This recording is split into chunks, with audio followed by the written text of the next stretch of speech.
welcome. You're listening to the X22 Report Spotlight, and today's guest is David Quintieri, and he has a YouTube channel called Money GPS. He basically does a video almost every single day. He also has a book out called The Money GPS. You can find that on Amazon. I will have all the links to everything at the bottom of this video. And thank you for being with us, David. Thank you very much for having me on. It's a pleasure. Thank you. Let me ask you, you live in Canada, and we understand there's a lawsuit going on with Comer, with the central bank. What have you been hearing up in Canada about this whole thing?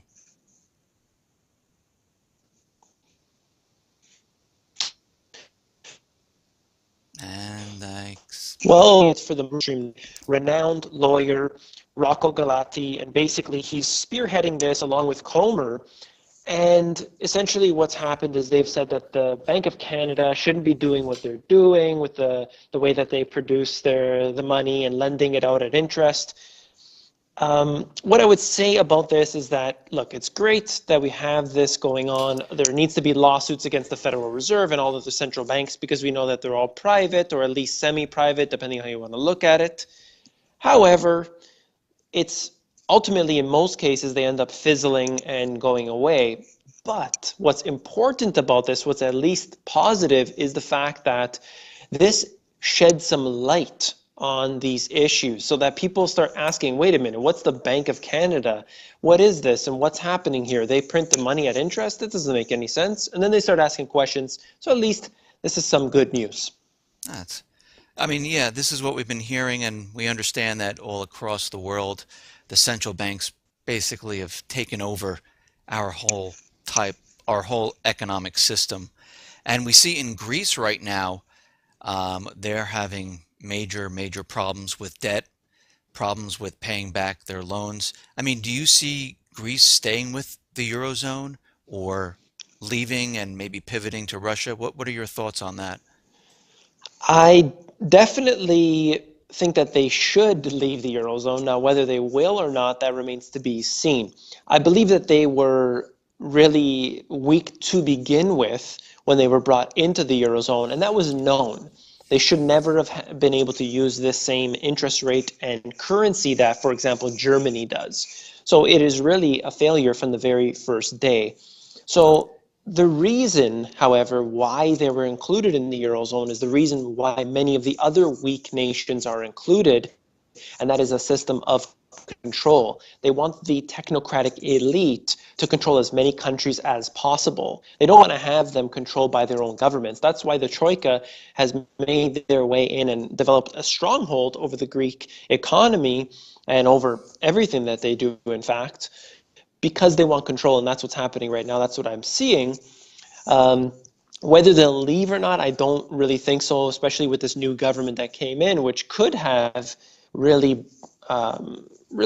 had this happen for the leaving of the Eurozone, but they have instead said, we want to stay in the Eurozone, and they will make this a European issue. So I don't see them leaving, at least for the time being. I think there will need to be some sort of default that occurs to have any sort of headway in that.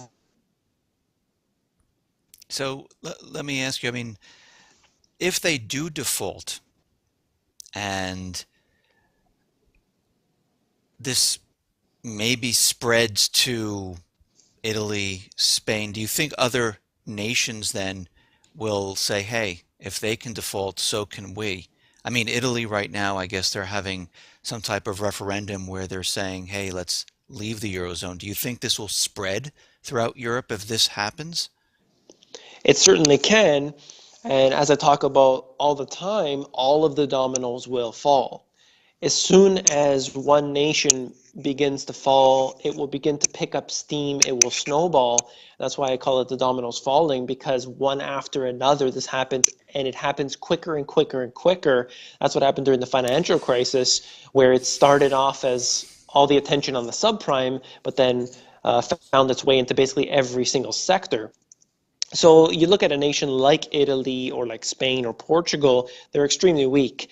and then you factor in that the GDP, which is essentially around zero for any of these particular countries in Europe, they are using illegal drug activity and activities such as prostitution in with their GDP calculations. They're all in the negatives right now. It's unbelievable that they're allowed to do this. So they're a failure. They will ultimately fail. The question is who's going to be there to bail them out. And I do believe that the Federal Reserve could in fact bail them out again, because we know that they did bail them out before. The ECB could step in over here and look at this. We could have other nations from different parts of the world step in. Russia obviously extending their hand over to Greece and so on. So we could see different things happen. Now, you talk about like adding prostitution into the GDP, and we see, I mean, I'm starting to see in Canada, especially here in the United States, they are manipulating a lot of the statistical numbers. They're trying to convince us that everything is fine. They go back in time, they revise the numbers. And in a lot of your videos, you talk about the US economy, about the economic recovery. I mean, one of them you're saying there's absolutely zero growth here in the United States, and the recovery is a complete lie, and there is so much debt that this cannot be sustained. Can you just elaborate on what you mean by that the economy, the economic recovery is a complete lie? The statistics that are brought to us from the government, let's just look at unemployment, where we have the U3 number. The U3 is a completely manipulated number, because if the person falls off of the map for 1 year, they are wiped off the statistics. I'm sure that your viewers know this already. You look at the U6 number, that is a little bit more accurate. And then we look at John Williams from Shadow Stats showing us a more accurate picture there using the calculations from the 1980s or 1990s. So what we'll find here with this is that the numbers that they're bringing to us are generally only there as propaganda. If you look at the civilian participation labor force rate, what you will find is how many people are actually working today. And we're now at a 36 or 37-year low in the United States. This is the true level of employment. Look at how many of the jobs have been shipped overseas. They'll never come back. And in fact, not even their profits are coming back. Then you look at what's keeping the stock market up. It is an absolute, undeniable, undisputable fact that the different stock exchanges, they are giving incentives to central banks to purchase up their shares. At the same time, stock buybacks have been at record right now. In fact, it's going to get even more through 2015. So it's not individual investors who are buying the stock market and pushing it up. It is actually these own companies who are doing so, which they generally do during hard times, I should add, as well as the fact that central banks who print money out of thin air are buying up the shares. So yeah, the stock markets look great. In fact, look at the S&P, it's beating its records all the time, but it doesn't matter because the real economy is dead. How many people are actually employed? What exactly are they buying? When they spent more money, the real truth is that they spent more money because of the introduction of Obamacare. That's where the money went. I see the same exact thing. And I also see, I mean, do you see the same thing where companies now are continually laying off? I mean, and they're not really hiring people because we have this glut in the labor market where people are, looking for jobs. They just can't find it. And of course, they say, oh, they've fallen off. They don't want to work anymore. They don't want to support their family. They don't want to, buy goods. They don't want to go on vacation. They just don't want money. And I see that this is a major problem and people have written into me saying that they got laid off. They're putting out their resume and they're just getting absolutely no response whatsoever. I mean, are you seeing the same type of thing? I get emails from literally all over the world telling me this exact situation where the economy is very hard where they live, and it has nothing to do with the United States or Canada or the UK or wherever you're from. I assure you, I've received emails from literally all over the world having the exact same issues. We're looking at this now. Companies are laying off people. You can see the big box stores are closing.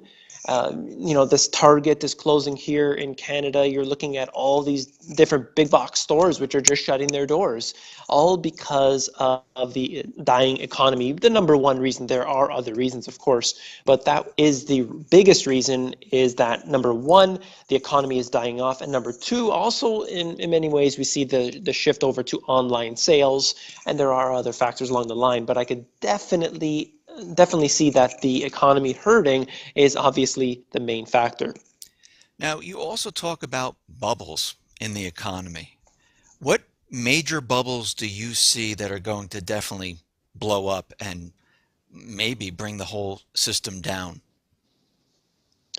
Well, right now the S&P is the most over ever been historically. And I'm not really saying this to exaggerate. It is literally, in fact, the most overvalued in all of history. This is a fact that we're seeing, looking at basically a time in which equities have all the money flowing into it. They are now short bonds, for long-term bonds, for quite some time here. The most ever, because all the money is flooding into equity. So I definitely see equities being very overvalued at this point, particularly at a time when they need to slow this down a lot. See, the Federal Reserve keeps interest rates down, and now they're saying way out into September they're probably not going to raise it until. And what is this doing? It's just continuously fueling this bubble that is clearly present. I'm also seeing a bubble in military presence around in the United States as well. There is definitely no shortage with the military-industrial complex and all of their activities.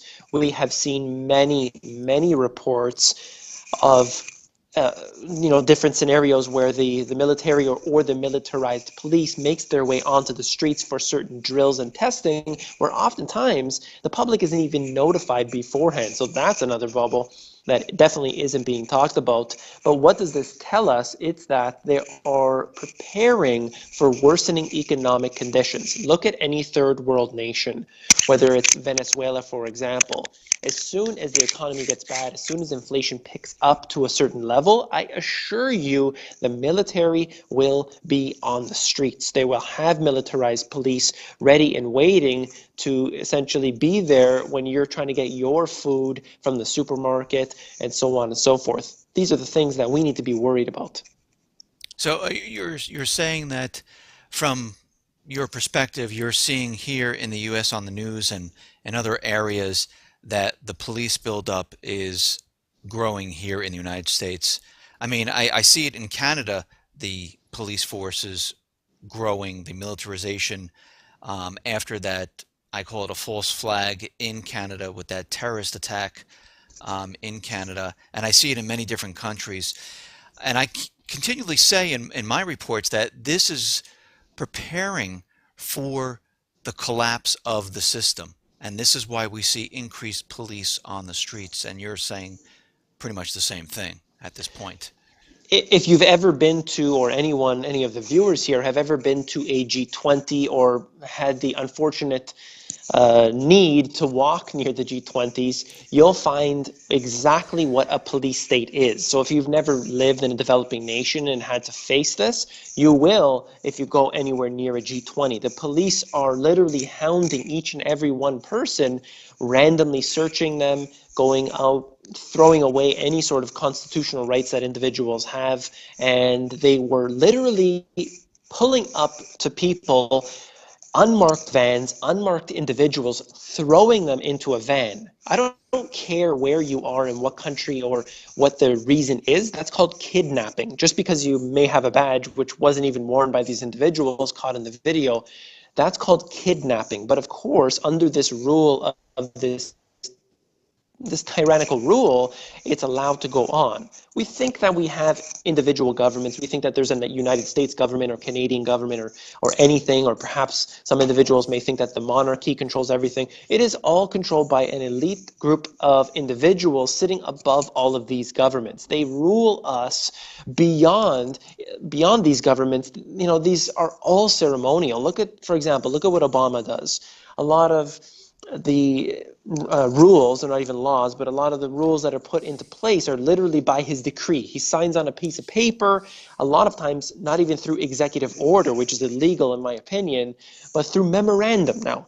Through a memorandum. He signs on a little napkin and hands it over to the next person beside him, and all of a sudden, that's just the way it is. So this is where I all see it all going. But who is he working for? Well, he's obviously working for those who are the campaign donors, the contributions, which they have in fact allowed to expand. Of course, they're now allowed to donate millions of dollars in certain ways.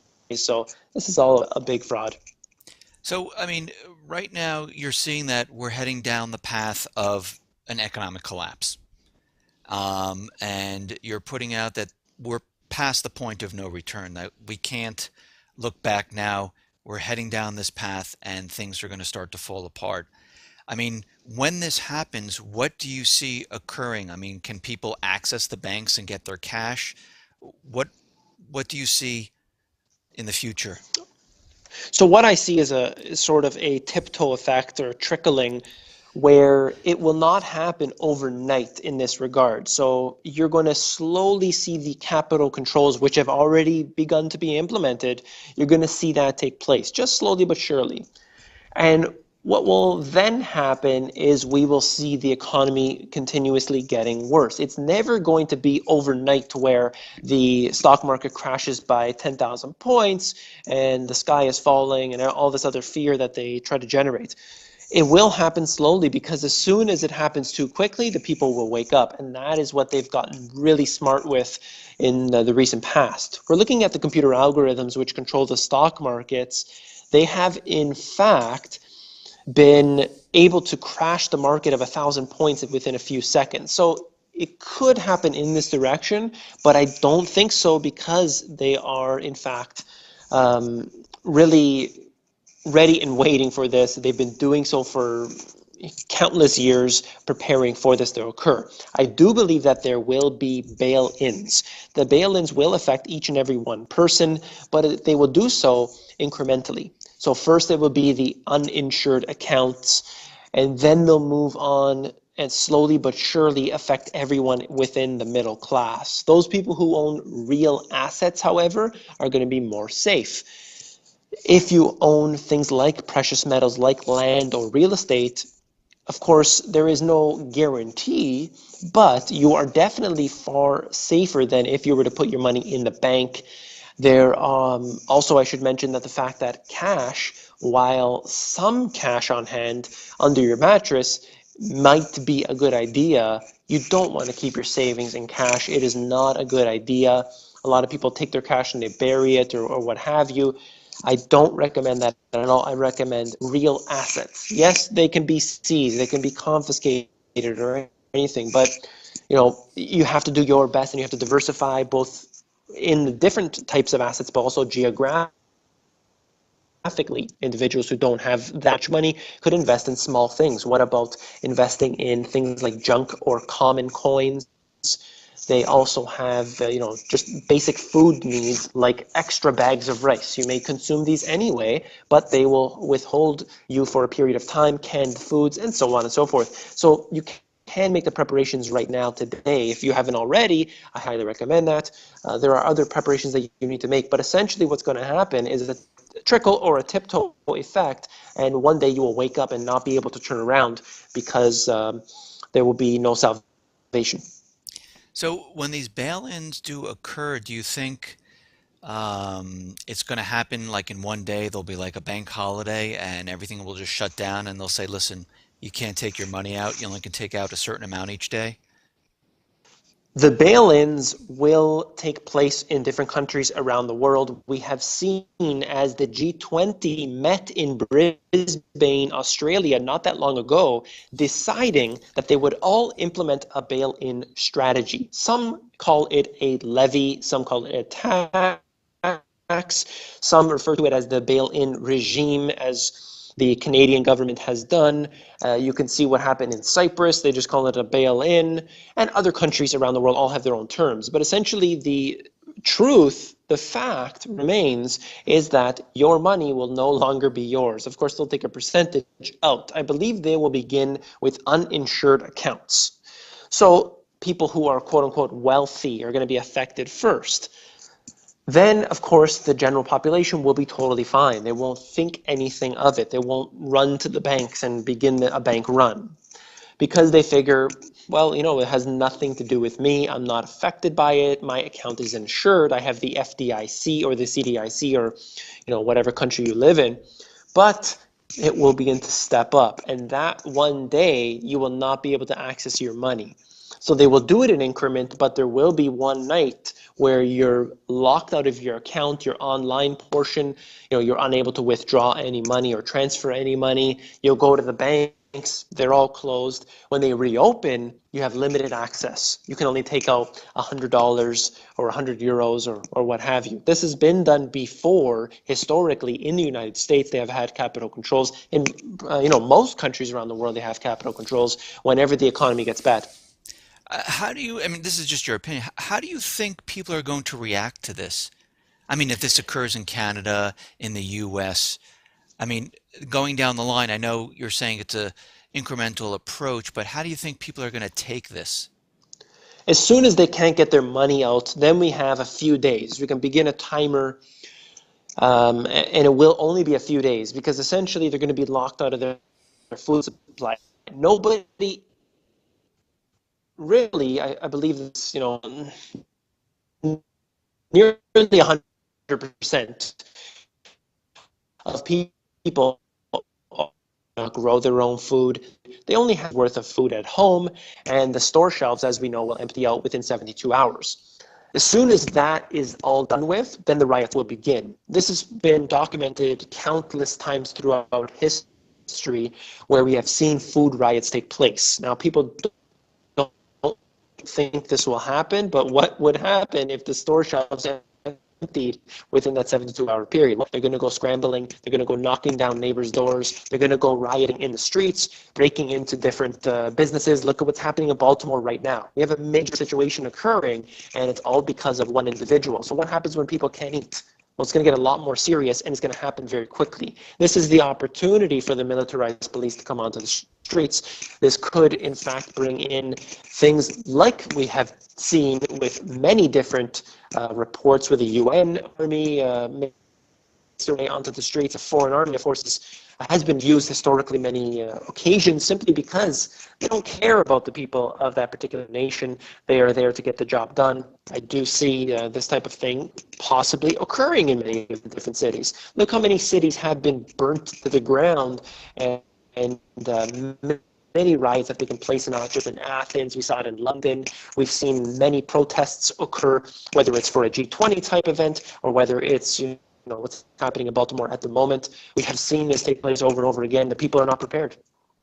Well, thank you very much for that answer. And I just want to thank you for coming on to the X22 Report Spotlight. I was glad that I can talk to you and interview, and I'd like to have you on again as we go down the line and interview other people. I'd like to bring you back, if you don't mind.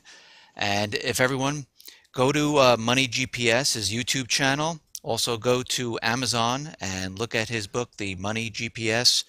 And thank you for coming on. Thank you very much for having me on. It was great. All right, thank you.